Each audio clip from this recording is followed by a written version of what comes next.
कुछ सीरियस मतलब VI patients आ रहे हैं और अस्पताल आपका कैजुअलिटी बंद कर दी गई, ये कैजुअलिटी बंद हो गई। और फिर उसके बाद इंदिरा गांधी नहीं पर वो लाए एक बहुत हट्टे कट्टे से सरदार थे, एक पतले से थे, तो उन्होंने पुलिस वालों ने बताया हमें कि वो बैन सिंह और सतवंत सिंह थे। तो उनके ऊपर फ्रेश गोलियों के छोटे निशान, छोटे। और दिल्ली की पहली वायलेंस असल में मेडिकल के बाहर से शुरू हुई, एम्स के बाहर से पहली वायलेंस शुरू वहीं से शुरू हुई। जैल सिंह आए थे शाम के टाइम, शायद रिस्पेक्ट पे करने या कुछ पे करने, तो हमारे साथियों ने बताया, लोग वहाँ थे, तो उन्होंने कहा कि वो जब आए तो ना बाहर से नारेबाजी भी हुई और कुछ पत्थरबाजी भी हुई बाहर, गेट के बाहर, एम्स की गेट के बाहर। ये दिख रहा है कि हरिनगर में और सुभाष नगर से पुलिस जो है चौक पे इकट्ठा करके लोगों को और रैली बनाने की कोशिश कर रही है। पुलिस खुद भीड़ इकट्ठा कर रही है। पुलिस ਦੋ ਵਾਰ ਗੁਰਦੁਆਰੇ ਵੱਲ ਵੱਧ ਰਹੀ ਭੀੜ ਨੂੰ ਆਮ ਲੋਕਾਂ ਨੇ, ਹਿੰਦੂਆਂ ਨੇ, ਸਿੱਖਾਂ ਨੇ, ਕਾਮਰੇਡਾਂ ਨੇ ਇਕੱਠੇ ਹੋ ਕੇ ਜਦੋਂ ਰੋਕਿਆ ਤਾਂ ਉਹ ਭੱਜ ਗਏ। ਇੱਕ ਵਾਰ नहीं, दो बार। ये हमारे लोगों ने भी छोटी छोटी टोलियां बनाई और घूमे पूरे इलाके में, जैसे उन लोग घूम रहे थे कांग्रेसी और वो हिंदुत्ववादी टीम्स, हम भी घूमे एरिया। पुलिस आई एरिया के अंदर ये कह के कि हम सिखों के घरों की तलाशी लेंगे। क्यों लेंगे जी आप तलाशी? तो हमें जो है ना, ऐसा हमें पता चला है कि इन्होंने हथियार छुपा रखे हैं। तो फिर हमने कई जगह टीम्स को अकॉस्ट किया कि भाई यहाँ कुछ हुआ ही नहीं है, कोई बैलेंस तो हुई नहीं है, तो आप कौन से हथियार ढूंढ रहे हैं? ਸੋ ਸਾਡੇ ਨਾਲ ਕਾਮਰੇਡ ਅਪਰਨਾ ਨੇ, ਜਿਹੜੇ ਕਿ ਨਵੰਬਰ 1984 ਦੇ ਵਿੱਚ ਦਿੱਲੀ ਦੇ ਵਿੱਚ ਇੱਕ ਮੈਡੀਕਲ ਦੇ ਵਿਦਿਆਰਥੀ ਸੀਗੇ, ਚਸ਼ਮਦੀਦ ਗਵਾਹ ਨੇ ਉਸ ਸਾਰੇ ਦੌਰ ਦੇ। ਔਰ ਖਾਸ ਕਰਕੇ ਭਾਈ ਸਤਵੰਤ ਸਿੰਘ ਤੇ ਬੇਅੰਤ ਸਿੰਘ ਨੂੰ ਕਿਸ ਤਰੀਕੇ ਦੇ ਨਾਲ ਹਸਪਤਾਲ ਦੇ ਵਿੱਚ ਲਿਆਂਦਾ ਗਿਆ ਜਦੋਂ ਉਹਨਾਂ 'ਤੇ ਗੋਲੀਆਂ ਮਾਰੀਆਂ ਗਈਆਂ ਸੀਗੀਆਂ, ਉਸ ਚੀਜ਼ ਦੇ ਵੀ ਚਸ਼ਮਦੀਦ ਗਵਾਹ ਨੇ। ਆਪਾਂ ਸਾਰੀਆਂ ਗੱਲਾਂ ਜਾਣਾਂਗੇ ਕਿ ਉਸ दौर ਦੇ ਵਿੱਚ ਕੀ ਕੀ ਹੋਇਆ ਸੀਗਾ। जी कॉमरेड अपर्ना जी, हम ये जानना चाहेंगे कि उस वक्त माहौल क्या था कि दिल्ली में ये सब हुआ। हाँ ठीक है, मैं थोड़ा सा इस्तेमाल कर लूँ क्योंकि मुझे पता था कि आप लोग आ रहे हो, बहुत टाइम हो गया है, 38 साल, तो मैंने कुछ पॉइंट नोट किए थे उसमें उस समय बताने के लिए। मैं सिर्फ ये कहना चाह रही हूँ कि 1984 का जो जनसंहार हुआ था, सिखों का जो जेनोसाइड हुआ था एक्चुअली, उसके पहले ना जो माहौल था उसमें कांग्रेस जानबूझकर, जो अकाली दल ने आंदोलन चला रखा था पंजाब की जनता के जनवादी मांगों को लेकर, उसको उसका सांप्रदायिकरण करने में जुटी हुई थी। तो 1980 से जब कांग्रेस, इंदिरा गांधी पावर में आई, उसके बाद से लगातार ये चेष्टा रही कि जो आंदोलन जन आंदोलन चल रहा था पंजाब में, आनंदपुर साहब रेजोल्यूशन के बाद जो डेमोक्रेटिक डिमांड्स थी पंजाब की, उसको खालिस्तानियों की डिमांड के तौर पे पेश किया गया देश में। और ठीक है, आज की मीडिया का पावर नहीं था, पर उस समय का जितना भी मीडिया का पावर था, तो पूरा सरकारी प्रचार यही था, इंदिरा गांधी की सरकार का प्रचार यही था कि ये खालिस्तानी डिमांड्स हैं। और बिल्डअप भी किया गया उसके लिए, भिंद्रावाल का भी जिस तरह से पूरा वो प्रॉप अप किया गया, और ऑपरेशन ब्लू स्टार के लिए भी जो जिस तरह से सक्रिय रूप से तैयारी भी करवाई गई, क्योंकि बाद में कहा कि भाई वहाँ पर एयरक्राफ्ट लॉन्चर मिला, वहाँ पर टैंक मिले, वहाँ पे ये मिले, तो आँख तो बंद नहीं थी, आपकी सरकारें थी, आपकी पुलिस थी, तो ये चीज़ें अंदर भी तो गई होंगी, उड़ के तो नहीं गई थी, है ना। तो ये बिल्डअप करवाया गया इस तरह से, और जानबूझ के कैलकुलेटेड तरीके से आर्मी एक्शन के लिए तैयारी की गई। ऑपरेशन ब्लू स्टार की कैलकुलेटेड प्रॉपर तैयारी थी कि भाई इसको आर्मी एक्शन कराया जाए और पूरे भारत को एंटी सिख माहौल में डालकर कम्युनलाइज किया। हाँ, बिल्कुल भाई। क्या दिल्ली में और बाकी इलाकों में भी कोशिश की गई कि एक एंटी सिख, एंटी पंजाब माहौल बनाया जाए? हाँ बिल्कुल कोशिश की गई। मैं सबसे एक तो सब पहली बात है 1982 में जब एशियन गेम्स हुए थे ना दिल्ली में, उस समय हमें पता है कि जितनी गाड़ियाँ वाड़ियाँ आ रही थी पंजाब से, लोग जो आ रहे थे हरियाणा के अंदर, बसों को रोका गया, प्राइवेट गाड़ियों को रोका गया, और जितने सिख लोग थे उनकी चेकिंग की गई। इसमें हमने सुना था कि आर्मी के सीनियर ऑफिसर्स वगैरह उनकी भी चेकिंग हुई है, जर्नलिस्टों की चेकिंग हुई थी, और दिल्ली के अंदर भी लोगों बसों को रोक के सिखों को उतार कर चेकिंग की जाती थी। तो पूरा एक माहौल बनाया जा रहा था जैसे कि हर सिख जो है मतलब एकदम हमला करने वाला है, और जनता को और के अंदर एक भय का मतलब भय डालने की कोशिश, और हर चीज़ को खालिस्तानियों से जोड़ने की, भिंडरावाले से जोड़ने की कोशिश।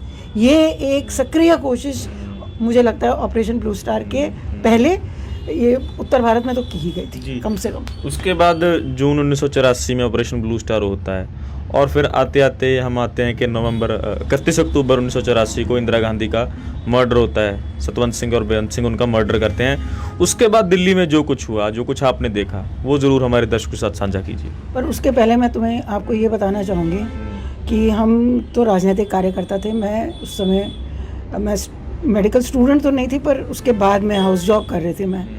तो हमने उस समय मतलब टेक्निकली पूरी हो जाती है, उसके बाद आप उसको पूरा करते हैं प्रैक्टिस। दो नहीं, हाउस जॉब 6 महीने के 2 महीने होते हैं पोस्ट इंटर्नशिप। तो उस समय जो है कि ऑपरेशन ब्लू स्टार के बाद दिल्ली में ऐसा नहीं है, बहुत इसका ये इन क्वेश्चंस के ऊपर बहुत सारे सवाल उठे ये पूरे ऑपरेशन ब्लू स्टार के बाद। ऐसा नहीं है, बहुत सारे प्रोग्रेसिव सेक्शंस ने अपनी आवाज़ उठाई इसके खिलाफ। और मैं उस समय ISA में सक्रिय थी, इंडियन स्टूडेंट्स एसोसिएशन। ये एक नहीं ये ऐसा नहीं है, ऐसा तो लिबरेशन की ऑर्गेनाइजेशन है। ये छोटा संगठन था जो कि कुछ रेवोल्यूशनरी स्टूडेंट्स ऑर्गेनाइजेशन था। और बाद में ये 1985 के बाद हमने PDSU के अंदर काम करना शुरू कर दिया। ISA को हमने PDSU के अंदर सम्मिलित कर दिया। तो ISA की तरफ से हमने दिल्ली यूनिवर्सिटी में, या तो जुलाई था या अगस्त था, एक बड़ा सम्मेलन किया था दिल्ली स्कूल ऑफ इकोनॉमिक्स के लेक्चर थिएटर में। वो बड़ा सा लेक्चर थिएटर है, और असल में क्योंकि लोग बहुत वरिड थे कि जो माहौल बन रहा था, जो इंदिरा गांधी ने जो माहौल बनाने की चेष्टा करी थी, तो उसमें वक्ताओं के तौर पर हमने बुलवाया था VM तारकुंडे, वो प्रेसिडेंट PUCL थे उस समय, और पंजाब की जनवादी मांगों पे भी वो बोले। उनके कुछ मतभेद भी थे 1-2 पॉइंट पे, पर ऑपरेशन ब्लू स्टार को वो उन्होंने बिल्कुल कंडेम किया। और हमने बुलाया था शायद बीबी निर्लेप कौर, और हमने बुलवाया था सुब्रमण्यम स्वामी जो उस समय जनता दल में थे, और हमने बुलवाया था PCC CPIML के महासचिव comrade Satyanarayan Singh, non ML leader थे उस समय के, वो बोले थे वहाँ पर।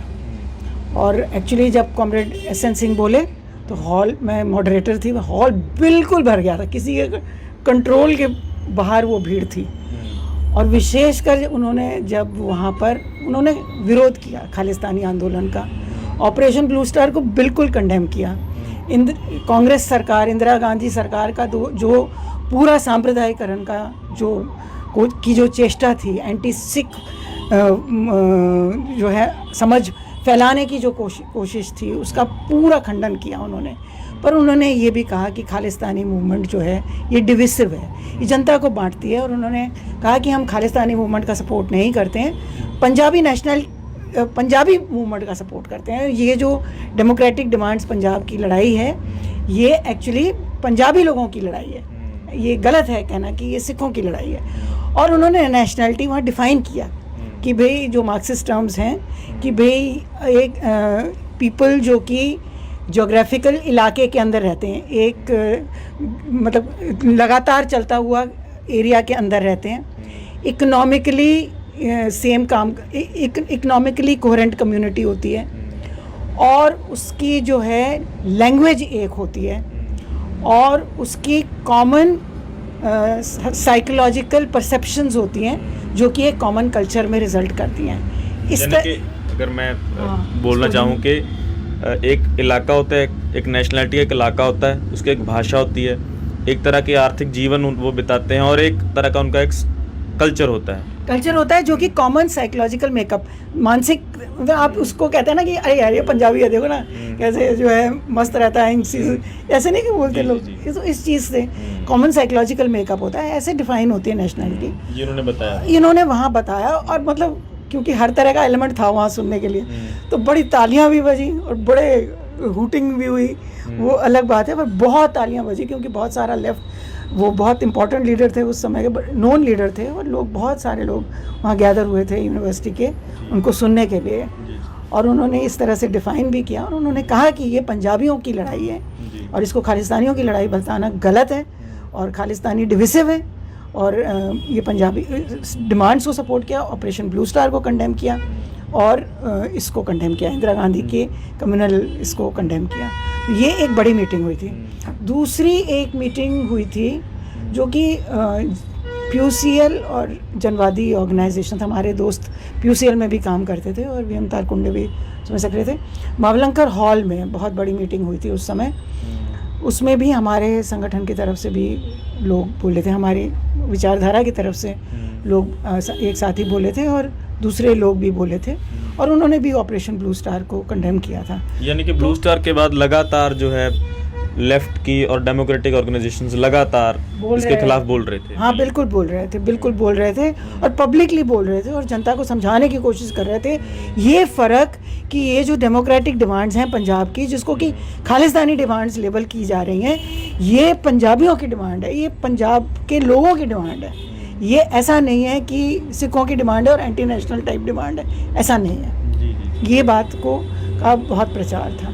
ठीक है, इसके बाद हम अक्टूबर 1984 पे आते हैं कि उस समय क्या हुआ था जब आप बोल रहे हैं कि आपकी पढ़ाई पूरी हो चुकी, तो आप जो है हाउस जॉब कर रहे थे, तब का क्या दृश्य था? अच्छा, मैं ऐसे बताती हूँ कि फर्स्ट तो मैं अपना बता देती हूँ कि उस दिन का, क्योंकि ठीक है, और फिर मैं पूरे संगठन का बताने की कोशिश करूँगी, और बताने के पहले मैं ये चीज़ याद कराने की कोशिश करूँगी। बहुत मुश्किल होता है आज सोचना, 38 साल हो गए हैं, एक नई जनरेशन आ गई है। देखो उस समय ना सिर्फ मोबाइल फ़ोन नहीं थे, पर जो लैंडलाइन भी होती थी ना, बहुत कम घरों, middle class, lower middle class घरों में हार्डली, दुकानों में जाके हम फ़ोन करते थे, 2-2 रुपए दे के 3-3 मिनट की कॉल लगती थी, उस टाइप की। अस्पताल में भी जैसे इमरजेंसी में एक फ़ोन होगा, एक भाई बाहर जो है वो 50 पैसे डाल के फ़ोन होगा, इस तरह का कनेक्टिविटी था। तो कोई सोचे ना अगर कि अच्छा आप लोगों ने सारे लोगों को एक साथ मोबिलाइज़ क्यों नहीं कर लिया, आप फटाफट क्यों नहीं चले गए, आप जंतर मंतर में प्रदर्शन की, ये सब चीज़ें उस समय के कल्चर का भाग नहीं था उस समय का, है ना। मतलब ऐसे नहीं होता था, आप तैयारी करते थे, आप मीटिंग करते थे, आप बातें करते थे, फिर आप प्रोग्राम करते थे, इस तरह से। और तो सुबह मुझे लगता है कि नई शिफ्ट आई थी, हम लोग 8 बजे आते हैं और 9, सवा 9 बजे हॉस्पिटल की क्लीनिंग होती है। उस समय क्लीनिंग हो रही थी और कैजुअल्टी के अंदर फ़ोन बजा, और हमारे CMO थे, मैं नाम भी भूल गई उनका, उन्होंने फ़ोन उठाया और ऐसे खड़े रह गए। तो हमने कहा क्या हुआ डॉक्टर साहब? तो बोले कि मुझे पता नहीं, मेरे को लग रहा है मैं सो रहा हूँ, मुझे सपना आ रहा है, ऐसे कोई बोल रहा है कि इंदिरा गांधी को गोली लग गई है और इंदिरा गांधी की डेथ हो गई है, पता नहीं कोई बोल रहा है ऐसे। तो हमने भी फ़ोन छीना उनसे और तब तक फ़ोन डेड हो गया। हमारे जो विलिंगडन अस्पताल के जो मेडिकल सुपरिटेंडेंट थे उस समय, वो पर्सनल फिजिशियन भी थे इंदिरा गांधी के। तो फिर हमने देखा कि वो बाहर से भागते हुए कार लेके वो भागे। वो एक्चुअली इंदिरा गांधी के निजी डॉक्टर जो थे, उन्होंने खबर सुनी तो वो भागे। पता, वो प्रोबेबली सुनी होगी या बुलाया गया होगा उन्हें, पता नहीं, हमने भागते देखा, आपने भागते देखा बस। और फिर कुछ नहीं हुआ। फिर सुबह के टाइम बहुत कम मरीज़ आते हैं कैजुअल्टियों में, क्योंकि वो OPDs में जाते हैं, तो एक आधा आया होगा। उसके बाद 10:30 बजे कैजुअल्टी बंद कर दी गई, और रूमर ये था कि भाई इंदिरा गांधी को गोली लगी है और वहाँ लाया जा रहा है। मैं फिर कह रही हूँ, फ़ोन्स नहीं थे हमारे पास उस हॉस्पिटल में। कैजुअल्टी के साथ एक पुलिस चौकी अटैच्ड होती है, जिसके हॉस्पिटल की चौकी होती है। उसी ने आके हमें कहा कि हमें बताया गया है कि कुछ सीरियस, मतलब VIP पेशेंट्स आ रहे हैं और अस्पताल आपका, कैजुअल्टी बंद कर दी गई। ये कैजुअल्टी बंद हो गई। और फिर उसके बाद इंदिरा गांधी नहीं, पर वो लाए एक बहुत हट्टे कट्टे से सरदार थे, एक पतले से थे। तो उन्होंने, पुलिस वालों ने बताया हमें कि वो बैन सिंह और सतवंत सिंह थे। तो उनके ऊपर फ्रेश गोलियों के छोटे निशान, छोटे बुल्ले, पता नहीं चल रहा था कि क्या था, पर छोटे निशान थे। बैन सिंह की डेथ हो चुकी थी और सतवंत सिंह जस्ट कैजुअल्टी के अंदर लाए गए। हमने नाम वगैरह रजिस्टर किया। वो बहुत पेन में होंगे पर कुछ बोला नहीं। और फिर हमने अंदर उनको सर्जिकल में भेज दिया। मेरा एनकाउंटर इतना ही है। और बेंस सिंह की बॉडी को हमने फिर साइड रूम में शिफ्ट किया। और उनकी मौत हो चुकी थी। हाँ, वो ब्रॉड डेड थे। वो हमने चेक कर लिया था कि ब्रॉड डेड हैं, और ब्लड प्रेशर देखा जाता है, आँख देखा जाता है, वो ब्रॉड डेड थे। और उसके बाद जो है कि सीएमओ ने जाके उनकी वो रिपोर्ट बनाते हैं, तो वो हमारे सीएमओ ने जाके रिपोर्ट बनाई। और इंदिरा गांधी को यहाँ नहीं लाया गया था। फिर बाद में हमें पुलिस वालों ने बताया कि इंदिरा गांधी को ऑल इंडिया इंस्टीट्यूट ले जाया गया है। तो ये तो उस समय की एपिसोड थी। अब मुझे लगता है कि विलिंगडन को छोड़ देते हैं, क्योंकि वो मैं बाद में आ जाऊंगी कि वहाँ क्या हुआ क्या नहीं हुआ। दिल्ली पे वापस जाते हैं, ठीक है, क्योंकि हमारे संगठन ने क्या किया मैं ये बोलना चाहूँगी, विशेषकर इफ्टू की तरफ से। और हमारे साथ साथ जो है CPIML PCC CPIML के कार्यकर्ता रहे, और जहाँ हमारे स्टूडेंट्स थे वो स्टूडेंट्स भी सक्रिय रहे। तो हरिनगर में एक्चुअली सबसे पहले मेडिकल में एक्चुअली 6-6:30 बजे के लगभग उनको शायद इंदिरा गांधी को डिक्लेयर किया गया राजीव गांधी के आने के बाद। और दिल्ली की पहली वायलेंस असल में मेडिकल के बाहर से शुरू हुई। एम्स के बाहर से पहली वायलेंस शुरू वहीं से शुरू हुई।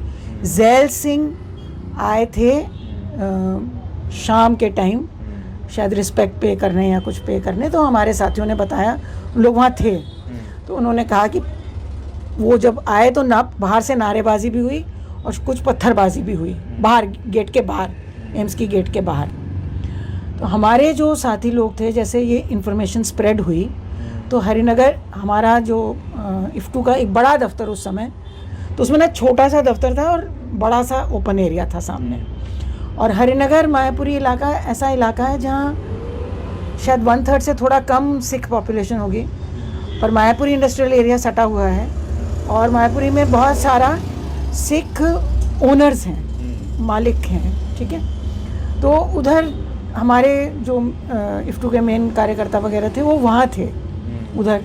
तो वो इकट्ठा होकर उन्होंने बैठकर, एक्चुअली उन्होंने हमें बाद में बताया कि देखो, हमें तो आपको पता भी चल जाएगा, आप VK पटोले से बात करेंगे तो वो बताएंगे। मिसगिविंग ये थी इनको कि अगर राजीव गांधी को प्रधानमंत्री बनाया गया तो फिर तो बहुत ज़्यादा वायलेंस होगी, पता नहीं ऐसा लग रहा था, ठीक है। और उधर जो है, जितना मुझे याद है मैंने लिखा है, पर उसके बाद आपको उन लोग भी बताएंगे खुद कि क्या हुआ था।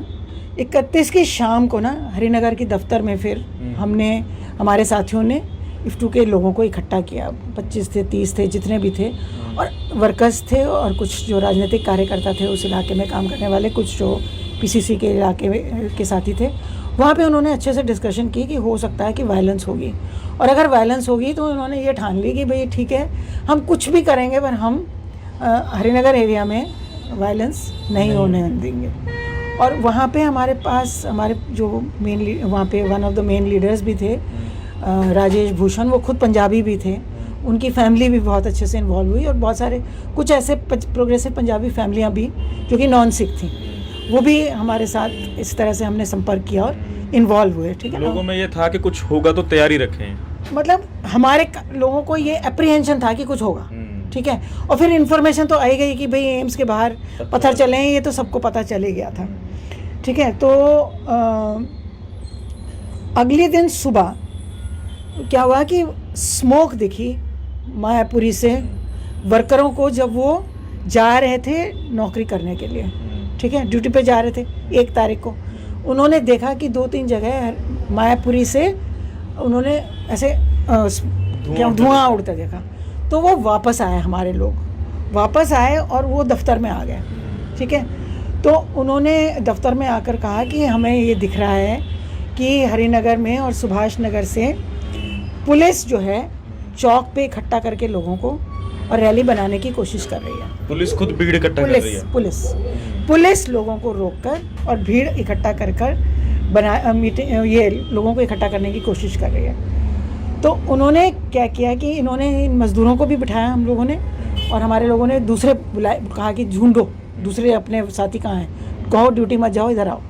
तो आए बहुत सारे, और लोकल स्थानीय पंजाबियों को भी और सिखों को इर्द गिर्द जो रह रहे थे, क्योंकि तब तक एक भय का माहौल तो फैल गया था शहर में, ठीक है, तो सबको इकट्ठा करने की कोशिश की।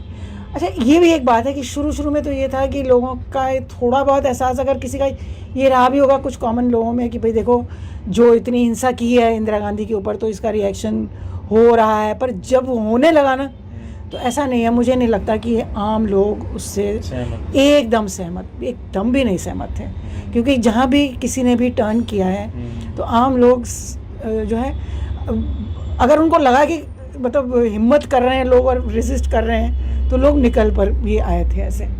तो एनीवे इन लोगों हमारे साथियों ने क्या किया कि इन्होंने रैली बनाई इकट्ठे करके। इनको पता चला कि हरिनगर के पीछे ना एक अस्पताल है, दीनदयाल उपाध्याय अस्पताल, सरकारी अस्पताल, तो पुलिस और कांग्रेसी नेता और कुछ लोकल हिंदुत्व वाले ताकते हैं। ये लोगों को इकट्ठा एक्चुअली ये कह के कर रहे थे कि चलो हम लूटेंगे तो तुमको सामान दिलाएंगे, इस तरह से कमिटेड भीड़ नहीं थी। कुछ थे ये लीडरशिप और कुछ पुलिस वाले, ये घुमा कर रैली को लाए वाया DDU हॉस्पिटल करके, वहाँ पर एक गुरुद्वारा है हरिनगर का गुरुद्वारा, उसकी तरफ ला रहे थे पर डायरेक्ट नहीं लाए, ठीक है ना, ऐसे घूम के लाए ताकि कुछ भीड़ इकट्ठी करी जाए। तो हमारे लोगों ने भी क्या किया कि वो गुरुद्वारा घंटाघर के पास है, हरिनगर घंटाघर के पास, तो हमारे लोगों ने भी जो इकट्ठा किया कि स्थानीय लोग कुछ थे, इफ्टू के कार्यकर्ता सामने 50 थे हमारे कार्यकर्ता, हम लोग सामने, बाद में कुछ स्थानीय जो पंजाबी वगैरह थे और कुछ सिखों को भी मोबिलाइज़ किया था, वो भी पैदल चलकर चले हमारे पीछे। और जब हमने गुरुद्वारे तक पहुँचे हम तो दूसरी रैली पहुँचने वाली थी, वो टर्न कर गई थी उसी गली के अंदर।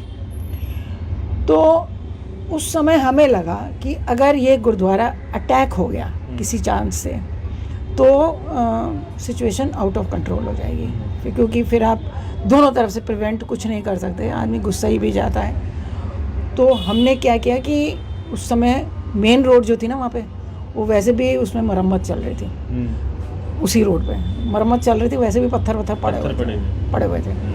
उन लोगों ने एक्चुअली, हमारे लोगों ने यहाँ से नारेबाजी शुरू की कि ये सिख विरोधी हमले नहीं चलेंगे और हिंसा करना नहीं चलेगा और कांग्रेस की सांप्रदायिक साजिश मुर्दाबाद, इस तरह से नारे लगने शुरू हो गए यहाँ से। तो उन्होंने वहाँ से पत्थरबाजी शुरू की, तो यहाँ से भी हमारे वर्करों ने, इफ्टू के साथियों ने कुछ पत्थर से जवाब भी दिया।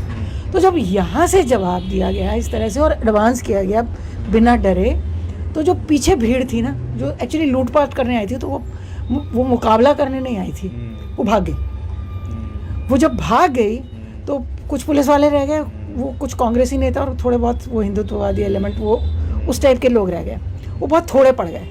तो फिर हमने सामने जाके हमारे लोगों ने उनसे बात की कि आप क्या कर रहे हैं, आप क्या करना चाह रहे हैं। तो उन्होंने कहा कि नहीं कुछ नहीं, हम श्रद्धांजलि देने आए थे इंदिरा गांधी को। तो उन्होंने कहा श्रद्धांजलि देने की ये जगह मिली है तुम्हें और ये तरीका है श्रद्धांजलि देने का, चौक पे चलो खड़े हो वहाँ पे श्रद्धांजलि दो। तो करके वो डिस्पर्स हो गए।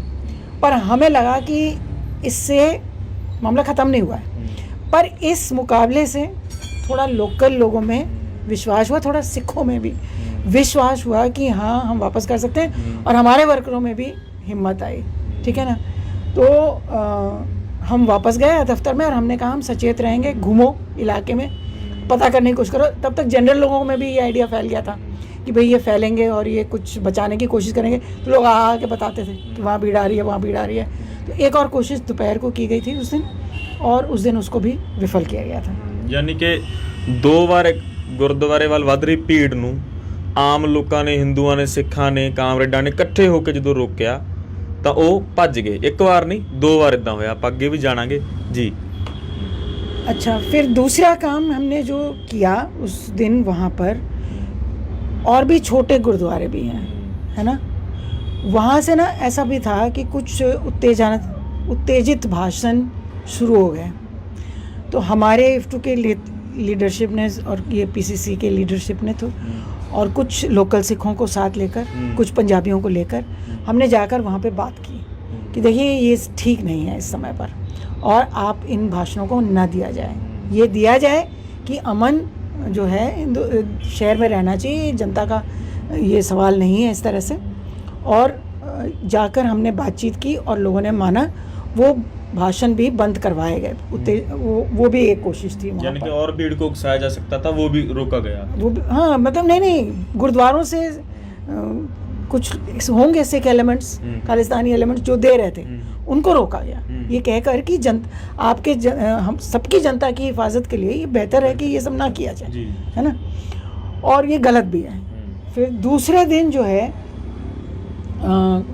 कुछ लोकल लोग, कांग्रेसी लीडर्स, कुछ लोकल ऐसे हिंदुत्ववादी लोग जनता में फैलने लगे, उधर हरिनगर, सुभाष नगर वगैरह में जनता में अगले दिन 2 नवंबर उनके बीच में फैलने लगे। तो हमारे लोगों ने भी कोशिश की कि टोलियां बनाकर छोटी छोटी, एक्चुअली दिल्ली तब तक ना बंद हो गई थी, किसी ने बंद नहीं की थी पर दिल्ली बंद हो गई थी, इन द सेंस कि ऐसे फैक्ट्री में कोई काम नहीं चल रहा था।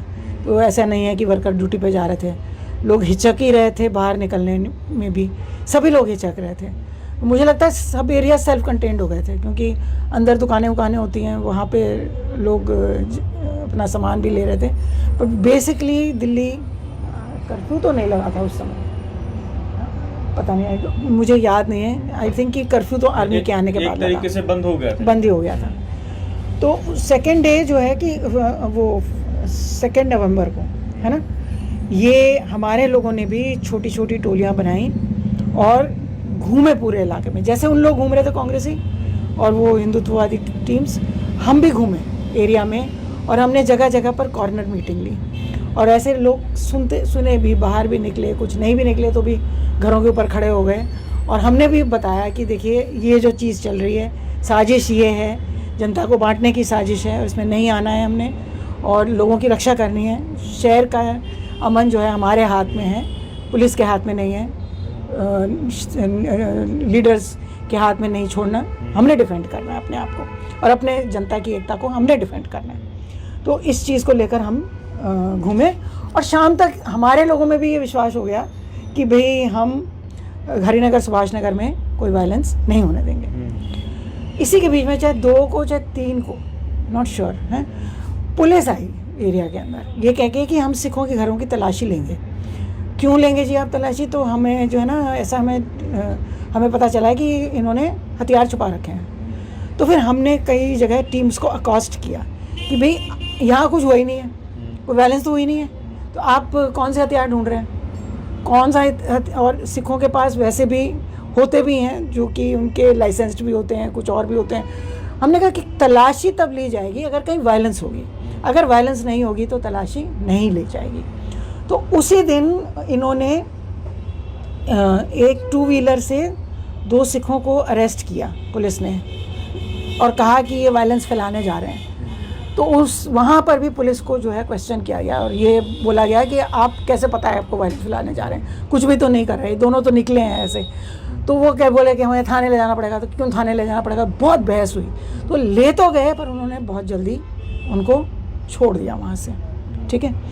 और जो हमें लगता है कि वहाँ पे जो 4-5 को आर्मी आ गई, 5 या 4 को आई, ऐसे ही चलता रहा माहौल, पर कुछ हुआ नहीं हुआ, ठीक है। अब यूँ वैसे ही नहीं हुआ कि हमारी भी कुछ उसमें भागीदारी है, ये हम सोचते हैं कि हमारी भी थी उसमें। और कुछ दिनों बाद वहाँ पर एक मिल्क डेयरी है, वहाँ पर हमने एक सभा की इस पूरे सिख विरोधी हिंसा के खिलाफ, और ये जो पूरी साजिश रची गई थी देश शहर को में सिख विरोधी हिंसा कराने की, उसमें जो है हमारे लोग बोले, हमने बीबी निर्लेप कौर को भी बुलाया था बिकॉज वो विलिंग थी आने के लिए, पर उसमें 5000 से ज़्यादा लोग जुटे थे, बहुत सारे सिख भी थे पर बहुत सारे लोकल पंजाबी भी थे वहाँ पर। 5000 लोग थे और 5000, हाँ 5000, और साथ ही पटोले आपको बता सकते हैं ज़्यादा उसके बारे में। एक हमने वहाँ के गुरुद्वारे में मेडिकल टीम शुरू की थी, उसमें कॉमरेड पटोले भी थे, क्योंकि इक्के दुक्के इधर उधर से दिल्ली में कहीं कहीं वायलेंस के शिकार होकर लोग परिवारों को ढूंढते हुए आए जब आर्मी आ गई उसके बाद, तो उनका इलाज वगैरह करना है, या लोकल सिख फैमिलीज़ जो कि अस्पतालों में जाने से डर रहे थे, तो हमने ये प्रचारित किया कि भाई हम इफ्टू की तरफ से हम यहाँ पर मेडिकल कैंप चला रहे हैं, अगर आप आ सकते हैं, आप आना चाहें, आप इलाज कराना चाहें तो गुरुद्वारे के अंदर आकर आप अपना इलाज करा सकते हैं। तो ये चीज़ हमने जो है वहाँ पर किया। हम टोटली ये कहना चाहते हैं आपको कि वर्कर्स ने देखा इसको, ऐसा नहीं है कि वो मतलब वर्किंग क्लास के कारण ये चीज़ें पहलकदमी हो गई, पर वर्कर्स को एक प्रगतिशील नेतृत्व देने में हम कामयाब रहे और लोकल जो प्रगतिशील सेक्शन था पंजाबियों वगैरह का वो हमारे साथ जुड़ा। और क्योंकि हमने थोड़ा मुकाबला करने के लिए हम बाहर निकले तो लोकल सिक्स थोड़ा एम्बोल्डन हो गए हमारे साथ, जिनका पहला हमसे रिश्ता नहीं भी था, ऐसे लोग भी हमारे साथ चलने को तैयार हो गए। ये हमारा हरिनगर सुभाष नगर का अनुभव है।